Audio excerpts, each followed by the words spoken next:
Why would you do that? Yo, what's up, everybody? How's it going? It is Monday, August 11th. Coming at you live. We're going to talk about what are we going to talk about? We're talking about that free packaging that comes with your product that somebody just resold for $250 and you threw it away. So we're going to talk about the booming side hustle of flipping empty boxes and empty packaging online. But today we've got we're joined by Adam, the Packaging Peak. What's up, buddy? Hi, thanks for having me. And we've got Corey Cardboard Connors coming at you live from Seattle. What's up, buddy? The Great Northwest. That's right. That's right. And you got me, Avelio Matos. No cool nickname. From Packaging Unboxed. What's up, guys? How's it going?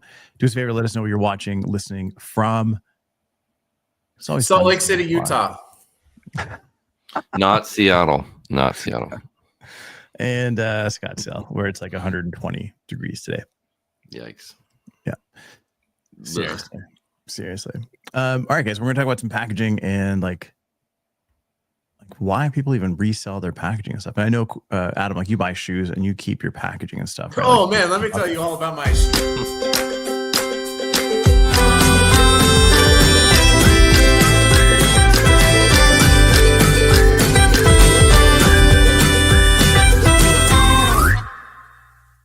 Really appreciate these because it says gears for futuristic teenagers. Human made, and so that's why I wore these because you have such riz. That's right. Very fancy. It's a lot of colors. That's right. Yeah. So thanks for having me on to talk about my shoe collection. Boy. And your arms back to you, Abel. Back to you. No, man. So there's a website, Poshmark, but there's a million other websites, right? There's like Grailed, there's eBay, thelabelking.com. That's right. Bumperlabels.net. Bumperlabels.net. That's where you favorite. can go and buy packaging. Not if you're a brand and you need to buy packaging, but if you've gone out and bought something, you're a consumer. And instead of throwing that box or bag away, you put it online to resell. Fascinating. Like, why would you? People collect anything. It's incredible. I guess. Like, why would you buy that? That's right, Matt. We are all back together again. Hey, Matt. We had a contract dispute, but Corey came out on top, so we're good. Right. That's right. That's why we're very excited to have Corey Connors back on the show. That's right. He adds a level of professionalism. Read it right, Adam. Read it. You can. I don't know. Just so I wanted to share this. I see this all the time, especially like in like the work that I do in like luxury packaging, like high-end startup packaging. You're seeing a lot of this stuff. So funny to hear you say that word. Bags with wings. What's work? Yeah. What's work? Yeah, true. No, but it's crazy, right? So like just hopping on this morning before the show, just pulling some images. You know, you can buy packaging. Are we going to see them or just kind of talk about them? Because I was hoping maybe you'd. Oh, there we go. Not only can you buy packaging, you can put it on layaway for 4 interest-free payments of $32.50 a month. So you can buy this shopping bag, right? And this is a collectible because it's a collaboration between Loewe and Studio Ghibli. And part of their Howl's Moving Castle, right? So what do those words mean, Avelio? What's that? What do all those words mean? What do all those words mean? Loewe is a brand out of Spain. Studio Ghibli's a animation studio that made a bunch of movies like Totoro and Howl's Moving Castle.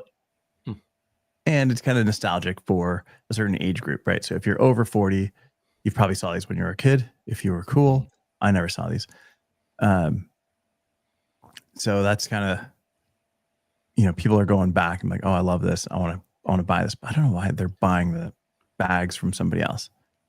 That makes sense, I guess. It's artwork. It's, it's got a cool history, little lineage there. Yeah, so there's something there. I'm looking at Matt Burns' comment. I'm be honest, I'm a little confused. Adams Polish has had a fascinating run with limited edition labels since of their car care products, spurred collecting amongst their loyal I customers. see. Adams. I thought you Not were my talking about this polishes. Adams. That's a brand. Yeah. I don't own the company. They are in Denver though, and they make a tremendous car care product. For it's they compete with like Meguiar's and companies like that. Okay. I'm like, Adam, like what? I don't know. I mean, mean, I think there's two different things here, right? There's limited edition packaging that creates a demand for the product, and then this is just limited edition packaging that is the product. Collectible. Well, this is like they released a whole collection of clothing, right? And then because of that collection, then they created a collection of packaging that goes with it. So you walk out the store with like the full experience. And then you take the clothes out and you put it in your closet, you wear it, whatever you do. And then you take the bag and you put it online to sell it for $130. Nope, 4 interest-free payments of $32.50.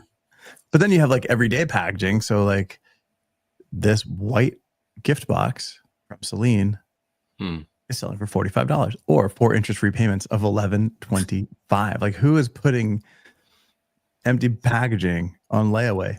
It's a great deal. It's a great deal. But like what kind of what do you do, right? As a brand, like I've seen like iPhone packaging for $50. Like shoe boxes for over $100. They're selling them on eBay, Grailed, Poshmark. Makes sense to me because that they add a lot of value to the shoe, right, Adam? If you have the correct box. Well, yeah, they can. I mean, it really depends on the shoe, but for example, if you have a damaged box and you go to resell your shoes and you have a brand new box and you go to resell the shoes, it could be $20 to $100 difference in the resale value. So it would make sense that would be more of a cost of goods sold decision rather than like so you would buy an empty box to put your shoes in to resell the shoes. So let's say you bought a pair of shoes, you hit on the release and they were $125 and they're reselling for $700, but they arrive from Nike or Adidas or wherever, and the box is damaged. And you're like, oh man, maybe you go find an empty box for $50 online. And then you list the shoes for $750 instead of $650 because $650 is the damage. So that would be, but again, totally different than I think what is probably happening here, right? This is crazy people buying trash. No, Adam, this is collectors buying collectibles. So would you, Matt, would you buy empty packaging? Like, I don't know.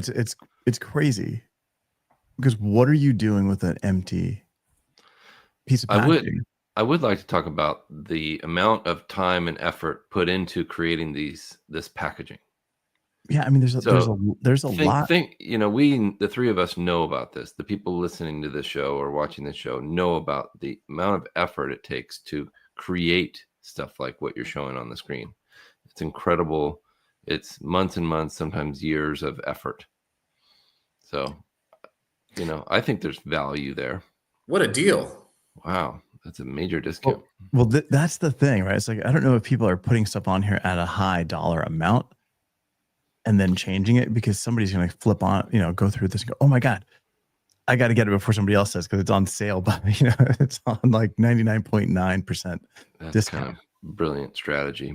And some of this stuff is reusable, right? These advent calendar boxes, you can refill them and use it as an advent calendar. Who are you going to gift a Joe Malone advent calendar?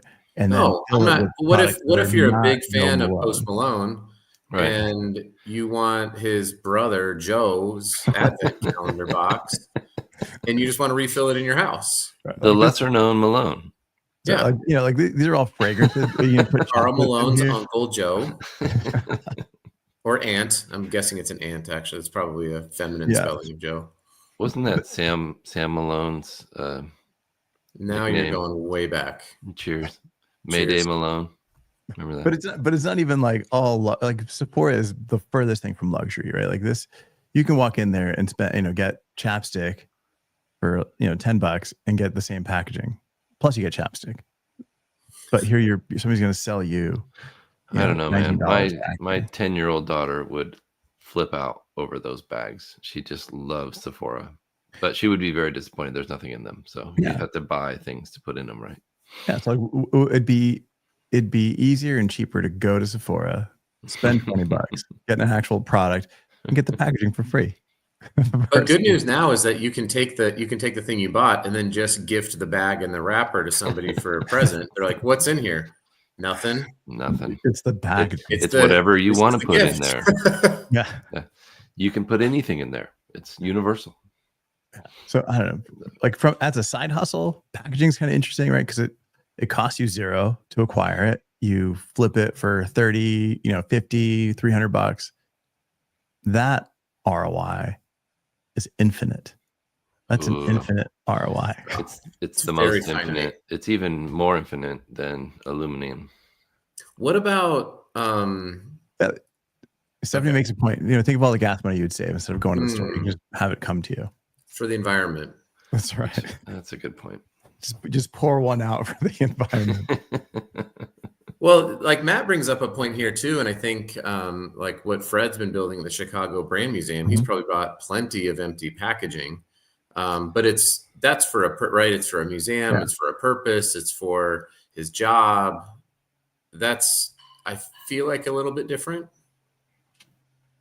than, I don't know. You know what I've always thought would be interesting, if I can pivot the conversation slightly, is we've all been to these print runs, and while they're setting up and trying to dial in color and there's some really cool stuff that comes out of the make ready for like a folding carton or for a flexo printed corrugated box or a litho, whatever it is. Yeah. Do you think that would be sellable? Almost as like a newsprint. for not for just whatever applesauce labels, but like if you're doing a high end run of something and you have sort of the like off brand or the setup waste that you could then convert into a couple of bags and sell as like a one-off. To me, that would be kind of cool and unique if it was Sephora or that would be. But then as the printer, as the manufacturer, you would probably lose that client. Yeah. Well, you'd have to do it in conjunction with the client, dummy. You're not just not dummy. You're the way you said it. I was like, hey man, can I do this on the side? No. I'm saying like you're working with Post Malone, and it's not like, hey, we've got 1,000 sheets of this limited edition thing that you did, right? Just to set up. Do you want to? I don't know. Maybe they're signed. Maybe but like right now, it just gets thrown in the trash. So it could be some cool value out of that. Not every time, obviously. You're not gonna. That would be insane. But there could be some cool stuff. Yeah. No, I used to work at a printer in Anaheim, and sorry for calling you a dummy, by the way. I used to work at a printer in Anaheim, and you'd reuse sheets from other runs. Flip them over, right? Like your first few, so you like print over the top because you're not looking for color. You're just trying to get the ink spread across the blanket and stuff. And you'd get impressions of brand on top of brand, and you would see like this cool buildup, and it'd be like just the most random colors because it's not about what it looks like. Like those sheets were always really cool because you would never see those again, and it just happened to be like whatever random things were put together. But there was a designer, David Carson, who does. He used to do a lot of that stuff. Sorry, I would like to publicly apologize on behalf of Corey Connors for calling Avelio Matos a dummy. Thank you. It just came over the wire. So thank you, Adam. Thank you. But that's So he would do these, like he would run multiple pieces over the top of each other and then take that and then make it as like a piece of art. And then he started doing like collages. Now he's always been super famous as a designer, but he does a lot of really cool collages, like physical pieces where he's tearing, and he'll go out in the street and see like movie posters and like rip them and combine them to do some cool stuff. But that's neat. Yeah, I like that idea. I like that idea, Adam. That'd be really cool to be able to collaborate with a brand to do something cool like that. Yeah, obviously you're not just gonna, well, maybe not obviously, but if you're a printer and you're thinking, hey, this would be a way to make some money on the side, there's only so much of that you're gonna sell relative to the amount of money you're gonna lose. So don't do that. Don't do Hey, that I can without make $40 permission. on this bag and then lose my, $100,000 client or whatever it is. Yeah. That's bad business. Bad biz. Bad biz. I do like this idea of using production waste and turning it into things that are sellable with the client. I think that's neat. When NFTs were a thing, and Avelio was still trying to make them a thing with his hoodie. Hey, dude. I actually, when I spoke at an event, over like 120 grand this weekend. It's insane. What's that? Bitcoin's over 120 grand this weekend. Yeah, that's wild. It's insane. But back, like I spoke about, kind of the combination of like blockchain with brands and NFTs. And that was one of the things I threw out was like, if you're doing the Reese's Pieces box with with Lil Yachty, why not make some NFTs of some very like one-off NFTs of the make ready and sell those? I mean, obviously I don't know what the utility is behind it. That wasn't the point, but it was like, there's stuff that we can do as printers that we can then bring to brands and influencers and say, hey, have you really thought about this? That I think can be kind of cool. But wait, Avelio, are NFTs back? Because I still have my Murder Your Thirst Liquid Death one. Can I retire yet or no? No. Not 99% of them went to zero, but there's still a select few that are worth something. Are there really some that are still? Yeah. Oh yeah, for sure. There's tons that are worth a bunch. And then with the value of like Ethereum going up, it just brings the price of them up as well. Oh, I didn't know that. Yeah. I'm so dumb with crypto stuff.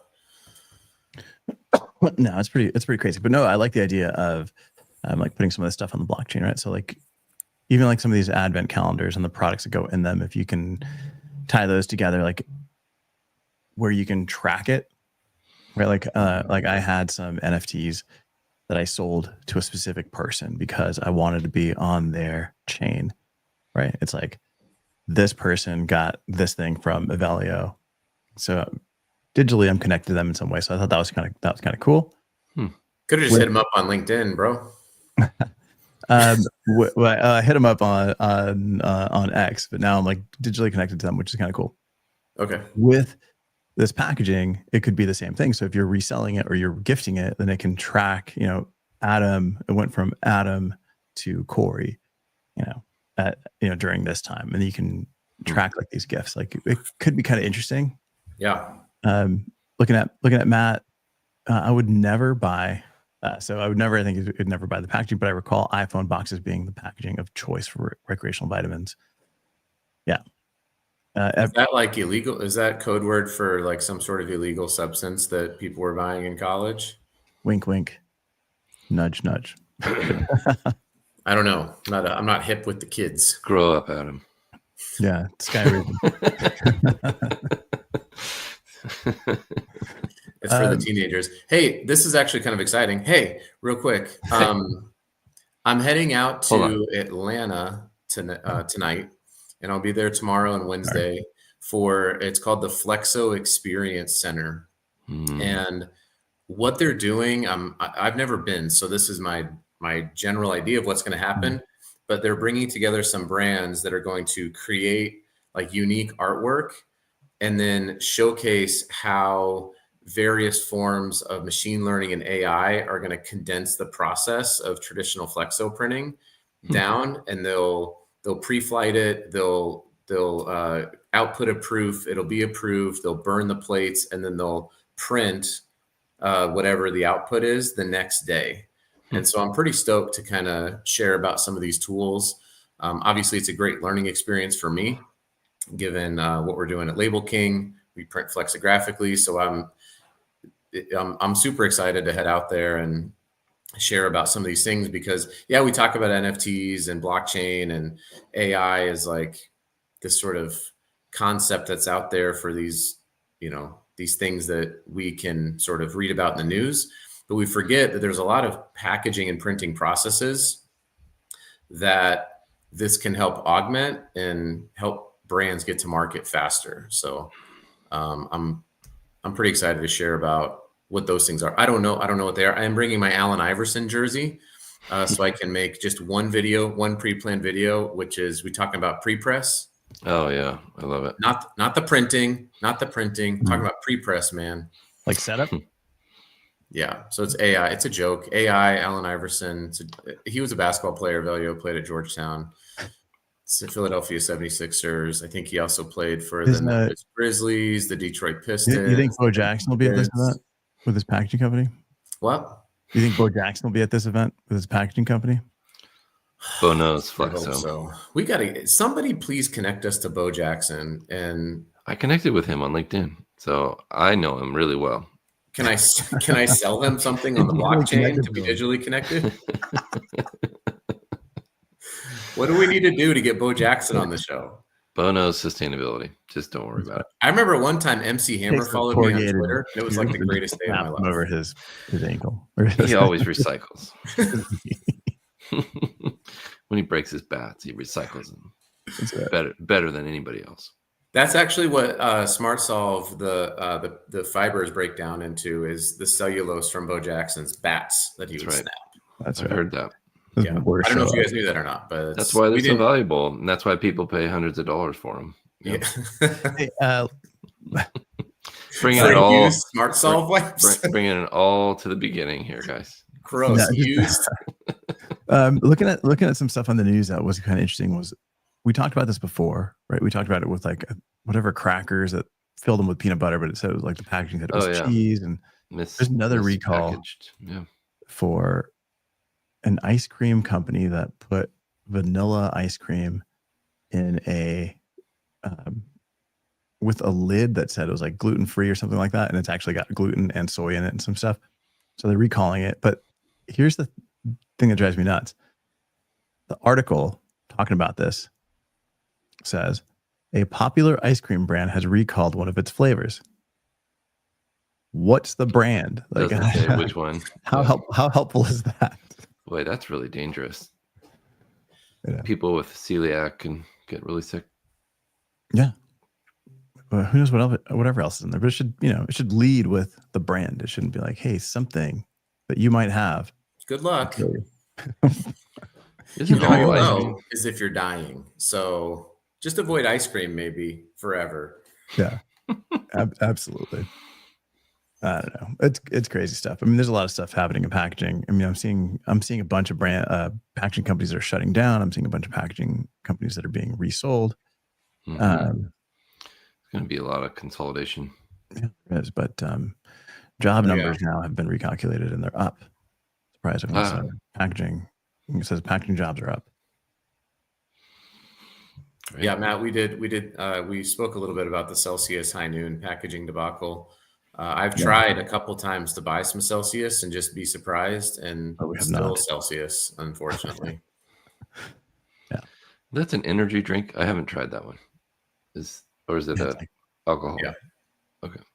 Yeah, it's like 5,000%. It's like sugar-free, everything free, but there's still a lot of stuff in it. And sometimes I do wonder, like, so for example, the sparkling waters from Costco, big fan. I think they taste awesome. You look at the nutrition, it's like 0 of everything. I'm like, well, something's in here. Yeah. Is it just that whatever the thing is that's in there doesn't qualify to be on the nutrition facts panel? But like, there's something in there. What are the ingredients? It's just like water and natural flavors. And I'm like, but what are the natural, it tastes amazing. I love it. But am I poisoning my body? Am I like what? Yeah, corn syrup has a natural flavor to it. So yeah, I don't know. It's naturally poison. It's naturally poison flavored. No, but I sure do love those. Although I did invest in the Soda Stream, so I've been making some at my home. One of the original refillables. Nice. Yes. No. Exactly. Hey, before we wrap up here, seeing this article on freshplaza.com, Who knew that even existed? But wooden packaging as a future-proof, sustainable material. There's a company that's pushing for wood packaging. But from what I remember, when we had a few people on the podcast talking about EPR, wood's like the most expensive. Correct. Very heavy. Yeah. To ship. It turns out paper comes from the same feedstock and is a lot lighter and uses less wood. So it doesn't make sense to me to be like, what we should do is use more trees and make this heavier. What if we could make the packaging out of Bo Jackson's bats? There you go. And then they'd be valuable. Yeah. We'll just cut the logs and drill a hole in it, put the product inside. So just like a whole log. Looking at Matt's comment here, this is pretty interesting. There was a podcast with the owner of Poppy talking about shrink sleeves versus direct print on cans.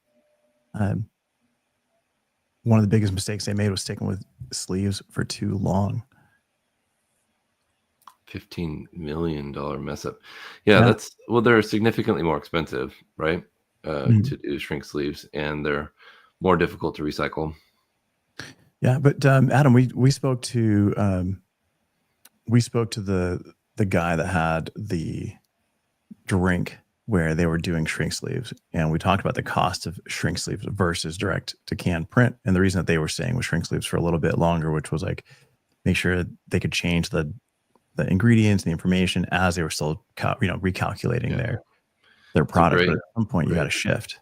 Great product while you're developing your brand or unique products. And the other idea, or the alternate for them, was the direct inkjet digital printing onto the cans, which is, from what I recall, at least a bit more expensive. However, you are then locked into whatever that is. So you can buy 2,000 shrink sleeves and have 100,000 cans, just bright stock sitting there waiting to have a shrink sleeve put on it. And if you have an agreement, there's a lot of flexibility early on. So maybe that's what, I don't know, I haven't listened to the podcast, but perhaps the Poppy co-founder is like, we reached a point where we should have pivoted away. $15 million though is like, that's a lot of shrink sleeves. If that's the delta between the cost of the sleeves versus the cost of pre-printing, they're a huge company, right? I mean, they're really, didn't they just sell for $1 billion? No one's trying to spend $15 million extra just to have. Well, you did. You bought a SodaStream. Yeah. So what's that? I said you did. You bought a SodaStream. How's that spending $15 million extra? You're rich. These things are like $100. All right, guys, we're gonna wrap this up. It's Monday. I bought an iPhone box on Poshmark for that, or instead I am saving the environment. A bag from Loewe Esperanza, $15 million a month chain. All right, man. We're gonna wrap this up. Thanks so much for joining us and listening to us talk BS all morning. Maybe tomorrow will be a better show. We're so Tomorrow bad. could always be a better show. Bye. Definitely better tomorrow. Bye.